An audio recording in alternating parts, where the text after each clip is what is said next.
This week marks a decade since George W. Bush launched the US-led invasion of Iraq. The war didn't officially come to an end until more than 8 years later, and tomorrow we'll look at the impact it's had on Iraq and the human cost in that country. But tonight we're looking at how the war changed America's place in the world and Australia's involvement as well. Our guest is Brendon O'Connor, Associate Professor in American Politics at the United States Studies Centre. Brendon, welcome back to The Drum. Good to be on it. 10 years later, how's the conflict changed America? Well, I think it's put a big dent in American confidence. It was a time where America faced a rising China, a lost decade, I think, to some extent. I think there'll be a long-lasting legacy. I mean, these things are, sounds a bit sort of grandiose to say this, but I think this is one event where we can say that people will look back on this in 20 years' time, 30 years' time, and say the wrong decisions were made.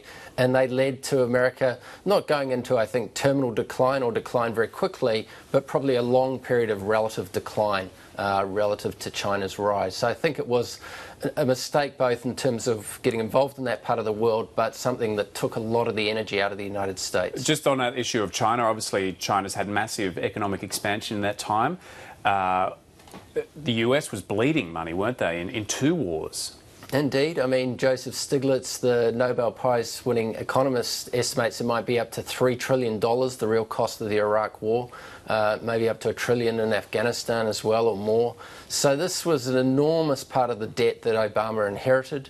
It was a morale sapping. It didn't do America's reputation in the world a lot of good, and it put attention in a part of the world where I think people will look back at some point and say, how crucial was, Iraq as one of the centre points of global power at that time. And with the pivot to Asia, I think the answer is, well, it probably wasn't as central as people maybe suggested in the early 2000s. A massive human cost too for America, 4,488 soldiers dead, 32,000 soldiers injured, tens of thousands of US soldiers with post-traumatic stress disorder. Yeah, the cost will be very long-lasting. I mean, the hospital costs, the American medical system is not the most efficient way of dealing with health. Healthcare costs are already a major sort of problem in the United States, and veterans' healthcare is, it has to be first class. I mean, these people have, put themselves on the line for their country, but it will be very ongoing, that expense. Probably, 150,000 Iraqis killed as well. So, not one of the great, glorious campaigns of all time. Let's talk more about the impact it's had on America's reputation. Initially, there was the issue of weapons of mass destruction and the intelligence, the false intelligence that was provided about that. And also there was, of course, those horrible images that came out of Abu Ghraib.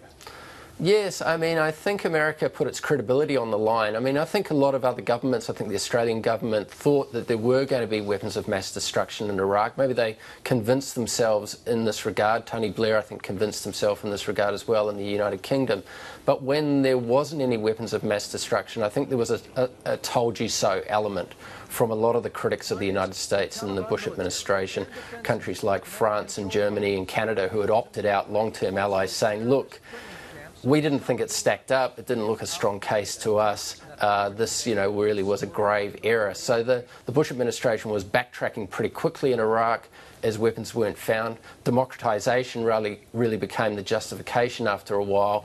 And when there are images like those terrible ones in Abu Ghraib, it's harder to make the case that you're making a humanitarian, campaign in Iraq when there's evidence that there's a degree of brutality going on. So the argument just continually fell over itself, and it in many instances was kind of, I think one of the famous books on Iraq by Thomas Ricks is called Fiasco, and I think that's probably not unfair at various points in the Iraq campaign. So as far as US reputation goes, if they need to garner some kind of coalition in the future for an attack on some nation, how difficult will that be in the wake of Iraq? Well, I think with Obama it's led to a very different mindset. I mean, Obama hasn't made a case for, say, large US involvement in Syria.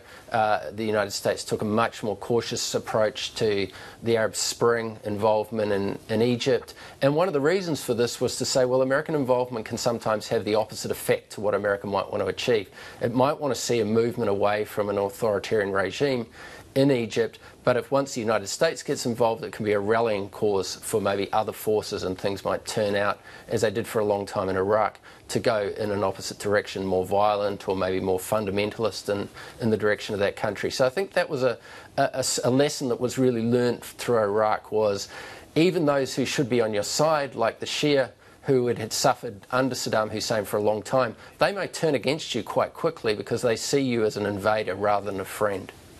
What about that issue of American decline? You said it's slower than some people think. How slow, how fast is that sense of decline of the US? Well, I suppose it's a reality. I think that's the first thing you've got to face. To say that it's something that's just a possibility, I mean, if you look at the charts of economic growth in China, if you look at world sort of GDP share, you know, the United States is going down, China is going up. In 20 years' time, the size of their economies will be similar. Now, there's a lot more people in China, so there's that to factor in.